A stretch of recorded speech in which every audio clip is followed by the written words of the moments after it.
Hi, good evening or afternoon. My name is Dr. Simon Strange from Bath Spa University in the UK. So this presentation, I'm going to be looking at something called collective spheres. So it's the Eno's idea about a Scenius and looking at it as a participatory model for reconfiguring creative higher popular music education. So looking at how communal links and how group aesthetics can be brought together for higher popular music education.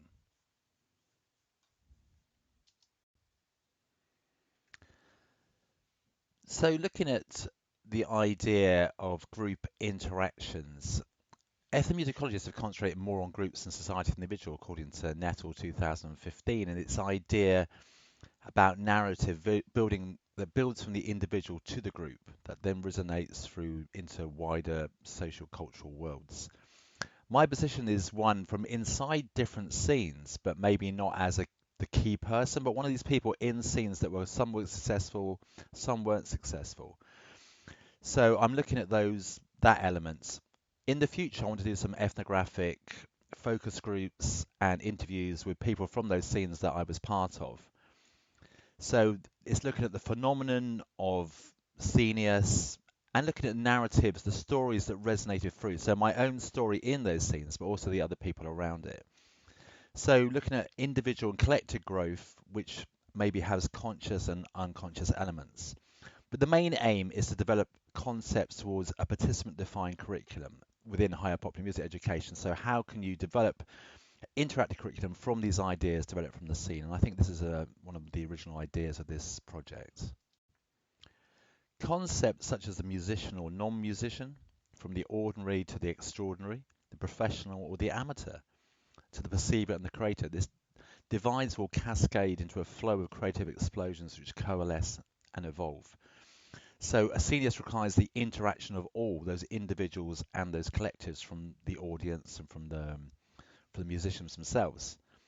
And these creative explorations will really define these interconnections. And as Howard Becker and Rosie Finnegan suggest, it's that mutual that is significant, the mutual collective. So when does a scene become a Scenius? According to Will Straw's influential definition, a scene is a cultural space in which a range of musical practices may coexist and interact within various processes of differentiation and according to varying trajectories of change. So consistently with this description, a substantial amount of research has identified local, translocal, and virtual dimensions of music scenes which overlap and interact. So let's look at Eno's idea of Scenius. He called it a grouping of like-minded artists and wider community. A Scenius is a mixture of genius within a societal ecosystem.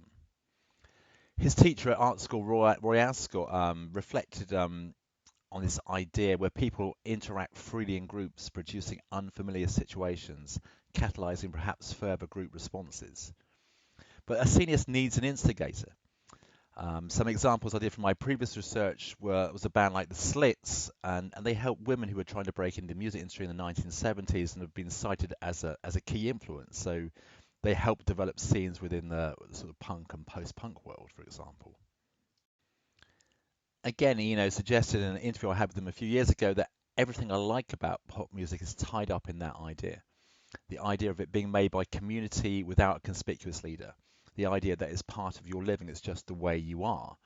But that's, in some ways, that's a juxtaposition because Eno was a key element of different scenes himself. So he's part of the no wave scene in New York, quite strangely, and obviously part of the development of electronic pop, post-punk music in the UK. So he obviously had his own concept, his own position within these scenes. Historic ethno-musical research suggests this idea about music traditions being brought through groups and communities. So John Miller Chernoff's work with the Venga people in South Africa, he talked about this idea about it being a collective will and an ethical commitment to social participation actually coming through the groups. Anthony Seeger with why Suya Singh talked about music dissemination between people, between groups. And also, this is Simon Frith said about the social power and emotional intensity of music, both for the creator and the wider societal good. So music doesn't just represent values, but it lives them. It's part of society, part of life, having this wider idea. And John Blacking said about the immediate experience of collective identity, the way, again, quoted by Simon Frith, this idea that music is brought through communities and is a way of expression, a way of developing societal norms, societal ideas. This concept connects to my art school ideas, the idea about all humans being musical, which is something I try and take into my teaching myself, and I'd like to which I bring into music education. So going from John Cage through Andy Warhol to Joseph Beuys in Germany to Eno himself. Child art was a big part of art school education and art from the start of the 20th century. People like Kandinsky, Klee, through the Bauhaus, they talked about and they used child art. And this connects to ideas from like Michael Spitzer talked about breaking the barriers between the composer and the audience, or Schütz making music together. Again, going back to Blacking, that music was communal, participatory, and seemingly as normal as breathing. It's part of life's work. And as Michael Spitzer goes on to say, the gap between listening and doing widens in adult musical life. There's a passivity, connections to creativity and child art. Music becomes less a natural way of group communication, although there are some elements like local choirs, orchestras, bands, theatre, karaoke, and such like, which carry on these group communication concepts. Chris Small, in his influential musicking idea, states that music most clearly reveals the basic assumptions of a culture. And I know, although he's talking about classical, non-visual or verbal music rather than popular music, again, Harry Partch, another experimental classical composer, said it's about the resonance of music that's important, vibrating off into communal ideas. Alan Lomax and Blacking continue to suggest that music can abstract and distill the relatively unclear and obscure character of culture. Here are four main elements of the Scenius. This is taken from my book Blank Canvas, which is out with Intellect. You should see them, have a chat with them about this at the conference. And it's taken the four ideas I had for Blank Canvas, but bringing them on the idea of a Scenius. So the first one is about hierarchies, looking at non-musicians, ordinary musicians, and the audience. So breaking down barriers, about process, ideas of chance, serendipity, time, scientific elements like cybernetics, or the idea about an organism, so groups coming together. Experimentation, so how you bring ideas of attitude, politics, philosophy, and eclecticism from groups into group and performances. Then the important idea about relationships, so how audience interacts with the performer and how that barrier can be broken down. Concepts about family, music brought through families and also through place. These ideas also connect with Juniper Hill's 2018 Becoming Creative. She talked about 6 processes of creative activity for musicians. So hierarchies from mind connects to agency, the idea that anyone can be a musician. Process about through generative and recycling ideas, building up from the process using materials or from organisms. Experimentation, looking at non-conformity and attitude towards innovation. Then through relationships, so interaction between people who define the Scenius. She also went to talk on about the individual and group flow, so linking on to sort of Mihaly Csikszentmihalyi's concepts as well. So through this new research, my position is autoethnographic. I'm a participant, an ordinary musician in some extraordinary scenes. I wasn't part of the New York hip hop scene, but I think it's vital to look at that and look at how that developed through its New York roots and through jazz and through black identified music and seeing how that scene developed. But for me, the first scene I was heavily in was the Parisian Punk scene in the end of the 80s, early 90s, developed through bands like Lena Gresvet, Manu Chao, all those kind of bands. So I was part of bands in that group. I was also then became a producer in Glasgow through the mid 90s, working with indie bands. So looking at those kind of how again, non-musicians managed to kind of get through songs, and I did quite a few Peel sessions working with local bands. Then I moved to Bristol, was part of the sort of Bristol sound around Massive Attack and Portishead and bands like that through my education, work going to a place like the Dugout or going to the record shops like Revolver. But then, all talking about there's a Bristol scene where there's loads of jazz and Latin and scenes which are successful, but they're not sort of known so much to the public. So they had little breakout moments. They haven't one at the moment. So kind of connecting to the London new jazz scene as well. And I'm also interested in the jungle scene. I was part of that as a technician with Turnkey on Charing Cross Road in London, and I used to work with people like Goldie and Talman Singh, Orbital, and other bands sort of around the electronic and jungle scene.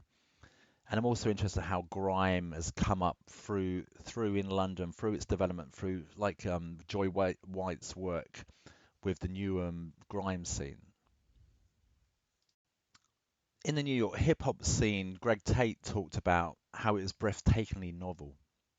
Hip hop came from African music, from jazz, blues, postmodern art cut ups, American road trips, into community politics and philosophies, socio-cultural deprivation and struggles, black power, poetry, minimalism in the stripped back beats, as Rose suggested.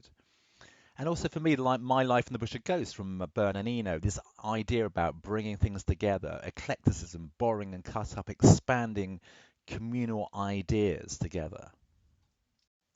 A tribe called Quest. They call themselves a tribe, so they look in that idea about life, about group.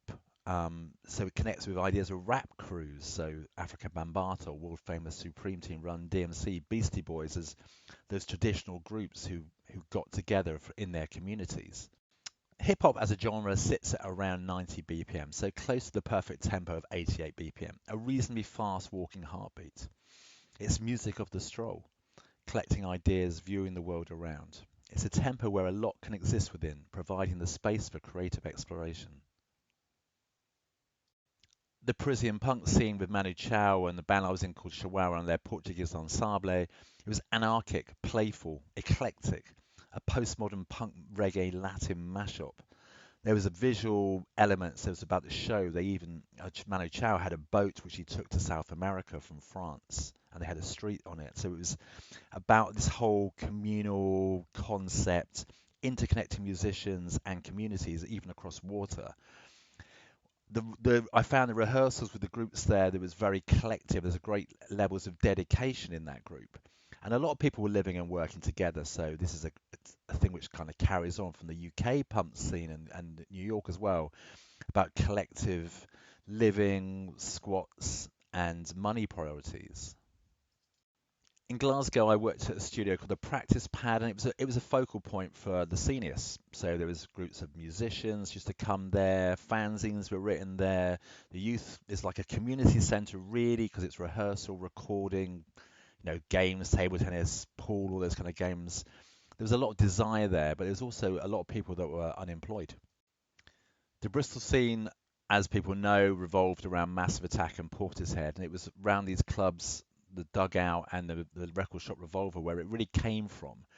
And it was an eclectic mix of free jazz and dub, really. So from the Clifton, which is the posh part of Bristol, you'd have the kind of jazzers and the students, and St Paul's, you'd have the more dub influenced and jazz and elements, but also reggae and funk and soul. So you'd have musicians and ordinary clubbers coming together to kind of create this music. But after that, the Bristol underground scene from 2000 onwards, it was a Scenius. It might, as I said, it might had a lack of a breakout act, but it was vibrant, and it continues a Bristol global sound now. The jungle scene has similar elements to the hip hop scene in the Bronx. It's almost double the tempo of hip hop, but as K-punk Mark Fisher suggested, jungle was a fictional space as much as a genre, a brutal 90s update of William Gibson's cyberspace.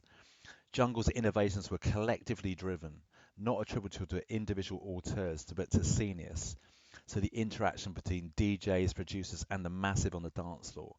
Breakbeats and bass sounds were evolved, and if they were audio, as if they were audio life forms subjected to an intense process of selection. Goldie also talked about this idea about how every week he would ask the audience about tracks and they would help him develop it through their concepts, through their ideas. As Caspar Melville argued, jungle was the key central element for the London emergence of the London music scene in the 1990s. Leading on to grime and new jazz in London regions, where community space such as Tomorrow's Warriors, Chapel of Sound and the Total Refreshment Centre.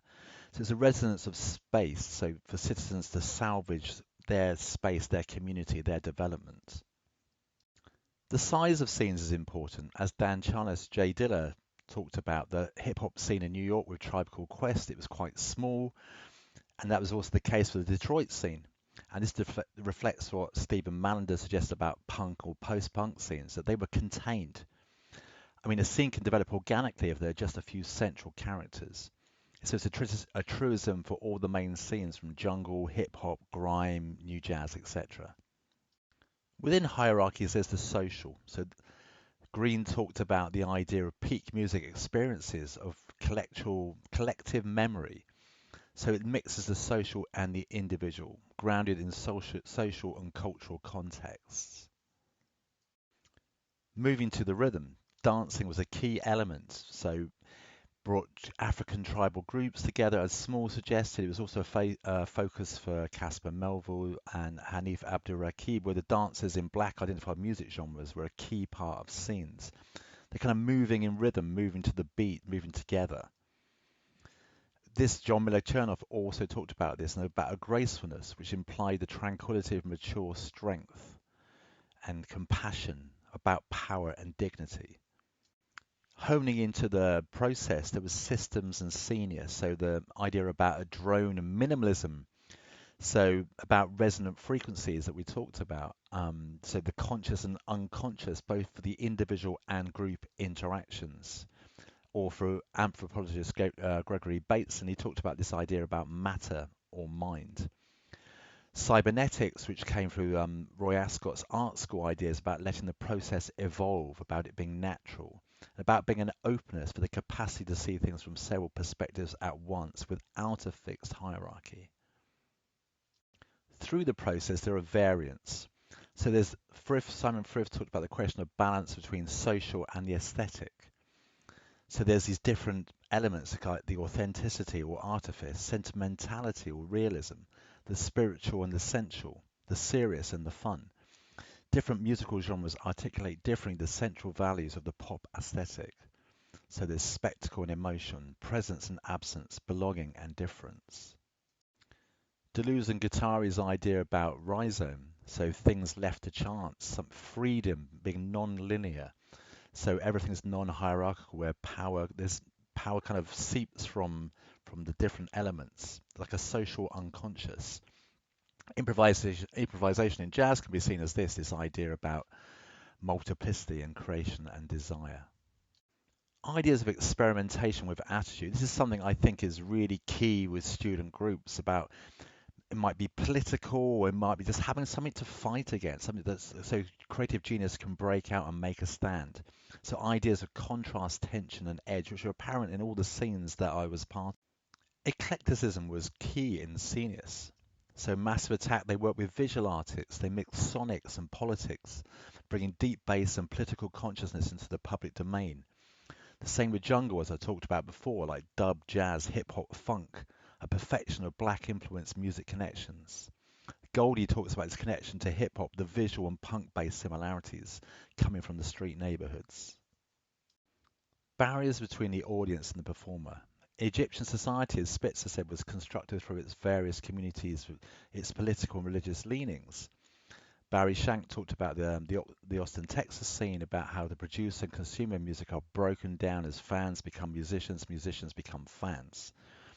Again, Spitzer talks about the Kasej Indians of Brazil, that they don't consider the boundary between the performer and the artists. Scenes are identified by all their elements. So it could be punk spitting, the fashion, Roxy music fashion in the streets everywhere, stage, that barrier between the stage and the floor, or social cultural barriers being broken down. dance, as discussed earlier, was one of those things which broke down the barriers between bands and between the audience. Relationships in families. The Beatles weren't a family, but the Get Back film shows that kind of family interaction. Stephanie Phillips talked about, and Emily Law talked about Solange finding her people and influence beyond Beyonce and family and wider scenes. For Aretha Franklin, it was her sisters. The family is a natural group dynamic. Scenius occur at a certain point of time. So there's a certain development of things which occur, and that is something that you can bring across. What are those ideas at certain points in time brought certain groups of people together? Places and spaces were key. Community spaces, clubs, venues, they all were key in certain key scenius. And finally, going on to the concept of flow. So some ideas that Pamela Bernard adapted, such as the need for financial space to be creative, that creativity occurs at the boundaries of cultures and fields of expression, the intersection between individual thought and the sociological context, and the strength of the domain fosters creativity. So it actually develops more and more when more and more people develop and interact with it. And there's some non-intentional thinking. It's between the conscious and unconscious, as seen in films like Get Back.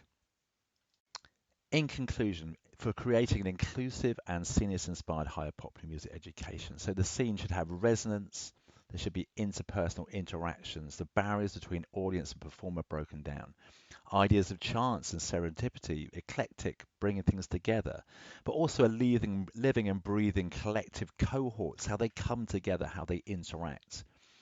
Innovative ideas, innovation, ideas of attitude, so pushing against barriers, pushing against boundaries, and leading on to this idea about flow. Thank you very much for your time. I wish I could be there, but obviously it's difficult to sort of fly around the world in this day and age. Hopefully you can talk to Intellect. Hope you enjoyed the presentation and talk to, I think it's Tim Mitchell from Intellect is there. So my book Blank Canvas is looking at some of these ideas, but more connected to the 1960s and 70s through art school education. So this book is out in late fall, early winter. So yeah, feel free to have a chat with Tim about that. Thank you very much. Have a nice conference and see you virtually somewhere during the weekend.